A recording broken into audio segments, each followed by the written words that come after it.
आध्यात्मिक मार्ग से ईश्वरीय शक्ति की प्राप्ति। यह पुस्तक हमारे YouTube चैनल में 13 अध्याय अलग अलग भाग में प्रस्तुत है। इस किताब को एक साथ पढ़ने के लिए ऑफलाइन भी प्राप्त कर सकते हैं। लीजिए इसकी प्रस्तावना सुने। ईश्वरीय शक्ति वास्तव में आध्यात्मिक पथ का वह सूक्ष्म और दिव्य आयाम है जहां केवल एक शांत मन, सत्य का साक्षात ज्ञान और शीतल समरस स्वभाव के परिष्कार से पहुंचा जा सकता है। यह सत्ता किसी बाहरी माध्यम से नहीं अपितु अंतर्मन की शुद्धता और आत्मचिंतन के माध्यम से ही प्राप्त होती है।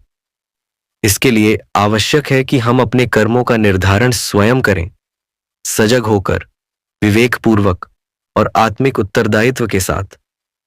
यही आत्मोन्नति का मार्ग है और यही ईश्वर की ओर बढ़ने की सच्ची दिशा है। प्रस्तावना। जब मनुष्य अपने अस्तित्व के गूढ़ रहस्यों में झांकता है तब उसे यह अनुभव होता है कि जीवन मात्र एक भौतिक यात्रा नहीं है, यह एक आध्यात्मिक अन्वेषण है, एक दिव्य पुकार का उत्तर देने का प्रयत्न है। इस यात्रा में ईश्वरीय शक्ति वह सूक्ष्म किंतु अटल मार्गदर्शक बन जाती है जो हमें आत्मा के गहरे सन्नाटों में ले जाकर शांति, ज्ञान और करुणा से जोड़ती है। यह पुस्तक उस अनुभूति की ओर एक आमंत्रण है जहां हम शांति के जल में उतरते हैं, सत्य के आलोक में चलते हैं और अपने स्वभाव को शीतलता व सहिष्णुता से सज्जित करते हैं।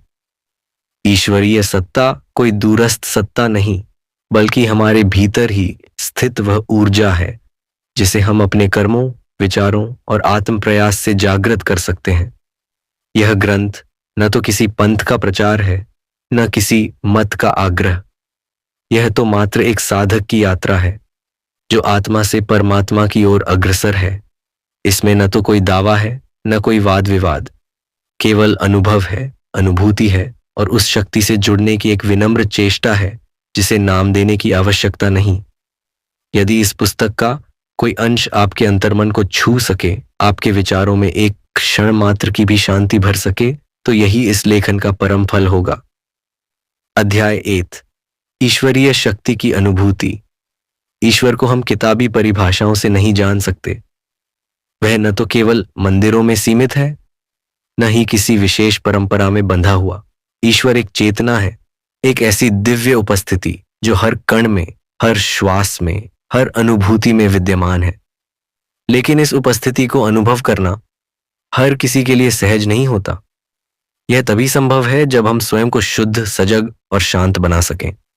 मनुष्य का मन एक निरंतर चलने वाली धारा है, विचारों की, इच्छाओं की, स्मृतियों की। इसी में उलझा हुआ मन ईश्वरीय शक्ति के संकेतों को नहीं सुन पाता।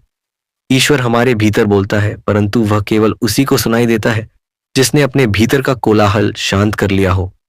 शांत मन ही सच्चा माध्यम है। जैसे थमे हुए जल में आकाश स्पष्ट दिखता है, वैसे ही शांत चित्त में ईश्वर का प्रतिबिंब उभरता है। लेकिन यह शांति भागकर कहीं बाहर नहीं मिलती, यह तो भीतर के द्वार खोलने से मिलती है। इसके लिए हमें अभ्यास करना होता है, ध्यान का, आत्मनिरीक्षण का, मौन का। सत्य का ज्ञान केवल पढ़ने से नहीं आता, वह तो अनुभव में उतरने से आता है। आत्मा जब भीतर की यात्रा पर निकलती है तब उसे ऐसे क्षण मिलते हैं जहां सब कुछ थम जाता है, समय भी, विचार भी, भय भी। बस एक मौन होता है जिसमें ईश्वर की उपस्थिति महसूस होती है। इस अध्याय का उद्देश्य यह नहीं कि हम ईश्वर को परिभाषित करें, बल्कि यह है कि हम उस अनुभूति की ओर चलें जहां परिभाषाएं आवश्यक नहीं रह जाती, जहां बस होना ही पर्याप्त है। प्रश्न यह नहीं कि ईश्वर कहाँ है, प्रश्न यह है क्या हम भीतर से सुनने के लिए तैयार हैं। अध्याय 2 कर्म और ईश्वरीय पथ। जब कोई साधक ईश्वर की ओर बढ़ने का संकल्प करता है तब उसकी पहली परीक्षा होती है कर्म की शुद्धता। यह संसार कर्म का क्षेत्र है। यहां विचार से अधिक महत्व है व्यवहार का और भावना से अधिक मूल्य है नियत से जन्मे कर्मों का। हमारे कर्म ही वह सेतु हैं जो आत्मा को ईश्वर से जोड़ते हैं। केवल ध्यान, मंत्र और साधना पर्याप्त नहीं जब तक हमारा दैनिक आचरण हमारे कर्म उसी ईश्वरीय चेतना से अनुप्राणित न हो। ईश्वरीय पथ पर चलने के लिए अपने कर्मों का निर्धारण स्वयं करना पड़ता है। समाज क्या कहता है, लोग क्या सोचते हैं, या परंपराएं क्या निर्देश देती हैं, ये सब महत्वपूर्ण हो सकते हैं, परंतु ईश्वर की दृष्टि में वही कर्म पवित्र है जो अंतःकरण की शुद्धता से प्रेरित हो। एक साधक के लिए कर्म कोई बोझ नहीं, वह तो एक साधना है। हर छोटा कार्य, इवन जल पिलाना, किसी को मुस्कान देना, वृक्ष को सींचना, जब ईश्वर को अर्पित भाव से किया जाए तो वह भी पूजा बन जाता है। निष्काम कर्म ही मोक्ष का द्वार खोलते हैं। जब हम फल की अपेक्षा किए बिना कर्म करते हैं, तब हम वास्तव में स्वतंत्र होते हैं। यह स्वतंत्रता हमें आंतरिक शांति देती है, और वही शांति ईश्वर की अनुभूति का प्रथम स्पर्श होती है।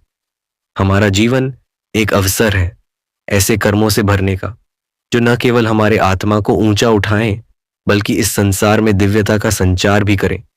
यही है ईश्वरीय पथ। अंतर्मन की प्रेरणा से कर्म करना और हर कर्म में ईश्वर को देखना।